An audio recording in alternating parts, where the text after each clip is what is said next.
வாணியம்பாடியில் தடுப்பூசி போட்டதால் குழந்தை உயிரிழந்ததா?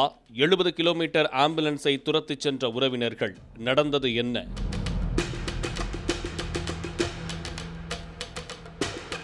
திருப்பத்தூர் மாவட்டம் வாணியம்பாடி அடுத்த பெருமாள்பேட்டை ஊசித்தோப்பு பகுதியைச் சேர்ந்தவர் விக்னேஷ்குமார். இவரது மனைவி கிருத்திகா. இவர்களது 1.5 வயது மகன் பூமேஷ். இவருக்கு இந்திரா நகர் பகுதியில் உள்ள அங்கன்வாடி பள்ளியில் நடைபெற்ற முகாமில் நேற்று காலை 11 மணிக்கு தடுப்பூசி போடப்பட்டுள்ளது. பின்னர் வீட்டிற்கு அழைத்துச் செல்லப்பட்ட குழந்தை விளையாடிக் கொண்டிருந்துள்ளது.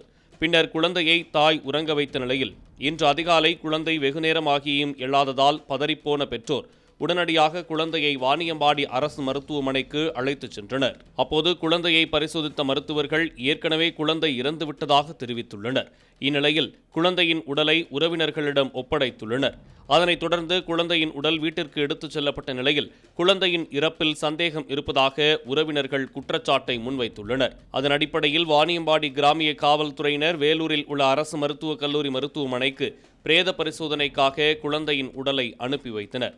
அதனைத் தொடர்ந்து வாணியம்பாடியிலிருந்து வேலூர் அடுக்கம்பாறை வரை சுமார் 70 கிலோமீட்டர் வரை ஆம்புலன்ஸை துரத்தி வந்த உறவினர்கள் அடுக்கம்பாறை பகுதியில் ஆம்புலன்ஸை வழிமறித்து குழந்தையின் உடலை கேட்டும் தடுப்பூசி போட்டதால் குழந்தை உயிரிழந்ததாக கூறியும் போராட்டத்தில் ஈடுபட்டனர். காவல்துறையினரின் பேச்சுவார்த்தையை தொடர்ந்து குழந்தையின் உடல் பரிசோதனைக்காக அனுப்பப்பட்டது. மேலும் இது தொடர்பாக மாவட்ட மருத்துவத்துறையினர் பிரேத பரிசோதனைக்கு பிறகு குழந்தை எதனால் இறந்தது என்பது குறித்து தெரியவரும் என தெரிவித்துள்ளனர். ஆனால் ஆரோக்கியமாக இருந்த குழந்தை திடீரென உயிரிழந்ததற்கு தடுப்பூசி போடப்பட்டதே காரணம் என உறவினர்கள் குற்றம் சாட்டியுள்ளனர். உண்மை என்ன என்பது பிரேத பரிசோதனைக்கு பிறகுதான் தெரியவரும்.